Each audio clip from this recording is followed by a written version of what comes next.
नमस्कार, मैं हूं सुधीर चौधरी और डीएनए के इस वीकेंड एडिशन में आपका बहुत बहुत स्वागत है। आप इसे हफ्ते का बेस्ट ऑफ डीएनए भी कह सकते हैं। डीएनए के वीकेंड स्पेशल में हम आपको हफ्ते की बड़ी खबरों के बेहतरीन डीएनए टेस्ट दिखाएंगे।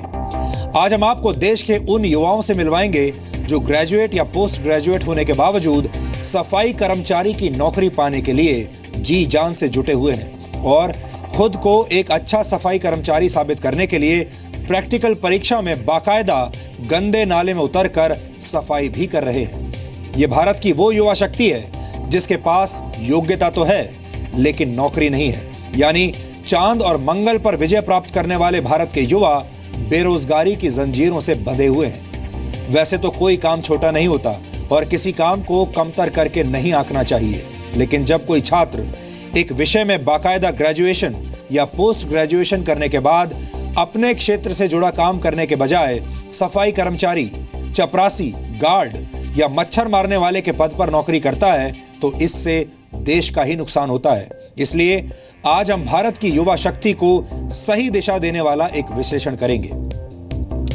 और इसके अलावा हम कार वाले संस्कारों का भी आज एक डीएनए टेस्ट करेंगे। आज हमारे पास कुछ ऐसी तस्वीरें हैं जो आपकी ड्राइविंग और कार पार्किंग की आदतों में सकारात्मक बदलाव ला सकती है। हमें लगता है कि सिर्फ कार खरीद लेने से ही आपकी सामाजिक हैसियत का पता नहीं लगता। कार चलाने और कार पार्किंग के संस्कार से भी आपकी सामाजिक पृष्ठभूमि के बारे में काफी कुछ पता चलता है। असभ्य तरीके से कार चलाना और कार को पार्क करना दोनों ही सामाजिक बुराइयां हैं और इन बुराइयों से छुटकारा पाना आपके लिए बहुत जरूरी है। और इसके बाद आज हम आपको दुनिया के उस शहर में लेकर चलेंगे जहां साल में एक बार 40 दिनों तक सूरज नहीं उगता। आप सोच रहे होंगे कि ऐसा कैसे हो सकता है, लेकिन यह बात 100% सच है।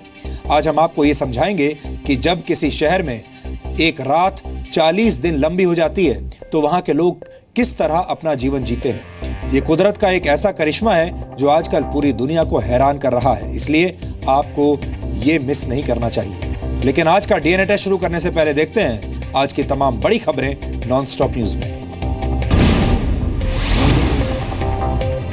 प्रधानमंत्री नरेंद्र मोदी ने आज मुंबई में शिवाजी मेमोरियल के लिए जल पूजन किया। साथ ही महाराष्ट्र के लोगों को 1,06,000 करोड़ से ज्यादा की सौगात दी। पीएम ने मुंबई और पुणे में मेट्रो की नई लाइन की आधारशिला भी रखी। इस दौरान पीएम मोदी ने दावा किया कि 50 दिन बाद बेईमानों की तकलीफ बढ़ेगी।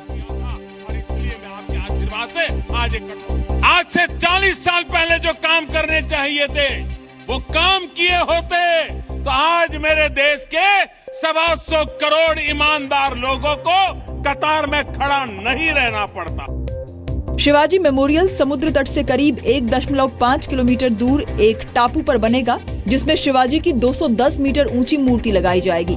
इस स्मारक को बनाने में 3,600 करोड़ रुपए खर्च होंगे।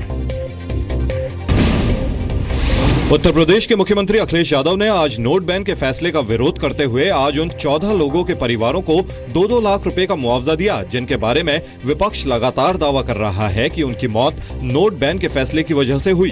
जो लोग लाइन में जिनकी जान गई है, जो अपनी मेहनत का पैसा लेने गए, पैसे की वजह से उन्हें लाइन में लगना पड़ा, पैसा मिला नहीं, उनकी जान चली गई, उन परिवारों की भी मदद करने के लिए सरकार की तरफ से 2-2 लाख रुपए देने का काम आज हुआ है। बीजेपी ने यूपी सरकार के इस फैसले का विरोध करते हुए इसे मौत पर राजनीति बताया। दुख इस बात का होता है कि लोग मौतों पर राजनीति करते हैं। लोग मौतों पर भी राजनीतिक रोटियां सेकने से बाज नहीं आते। बहुत शर्मनाक है अगर कोई इस तरह की मौतों पर राजनीति करता है। बीजेपी के 3 सांसदों को आज पश्चिम बंगाल के हिंसाग्रस्त इलाके धूलागढ़ में जाने से रोक दिया गया। बीजेपी के 3 सांसदों का ये प्रतिनिधिमंडल 13 दिसंबर को मिलाद उल नबी के जुलूस के दौरान हुई सांप्रदायिक हिंसा का जायजा लेने धूलागढ़ पहुंचा था। मेंबर ऑफ पार्लियामेंट का डेलीगेशन जाता है, आप उनको जाने क्यों नहीं देना चाहते?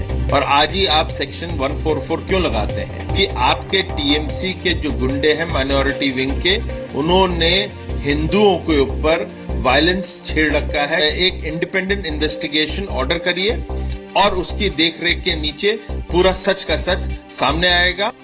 बीजेपी के प्रतिनिधि मंडल में लोकसभा सांसद और मुंबई के पूर्व पुलिस आयुक्त सत्यपाल सिंह और लोकसभा सांसद जगदंबिका पाल के साथ पश्चिम बंगाल बीजेपी के अध्यक्ष दिलीप घोष शामिल थे। कोलकाता से करीब 30 किलोमीटर दूर धूलागढ़ में 3 दिनों तक सांप्रदायिक हिंसा हुई थी, जिसमें दंगाइयों ने खास समुदाय के घरों को निशाना बनाया और पुलिस पर कार्रवाई नहीं करने का आरोप लगा था।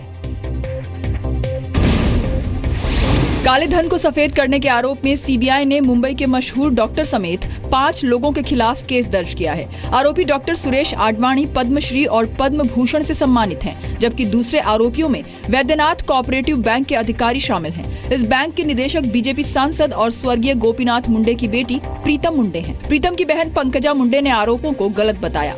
मी बँकेच्या संचालक बोर्डाकडनं आणि जनरल मॅनेजरकडनं जी माहिती घेतली त्या माहितीमध्ये ते आत्मविश्वासाने सांगतात की हे बँकेचे रूटीन ट्रान्झॅक्शन्स आहेत आणि याच्यामध्ये कुठल्याही प्रकारची चूक बँकेच्याकडनं झालेली नाही। पुलिस ने 15 दिसंबर को मुंबई से एक कार जब्त की थी, जिसमें 10 करोड़ रुपए बरामद हुए थे। सभी आरोपियों पर इसी मामले में केस दर्ज किया गया है।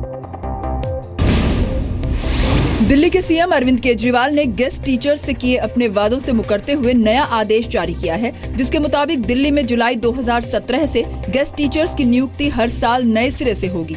साथ ही गेस्ट टीचर्स के लिए सीबीएसई और सीटीईटी का टेस्ट पास करना भी जरूरी होगा। सरकार के इस फैसले का गेस्ट टीचर्स ने विरोध किया है। खुद अरविंद केजरीवाल जी ने ये कहा था कि सबसे पहले आप लोगों को परमानेंट करूंगा और उसके बाद जो सीटें बच जाएंगी उसके लिए मैं नई वैकेंसी निकालूंगा। गेस्ट टीचर से बात करनी चाहिए थी, ना कि फरमान जारी कर देना चाहिए था।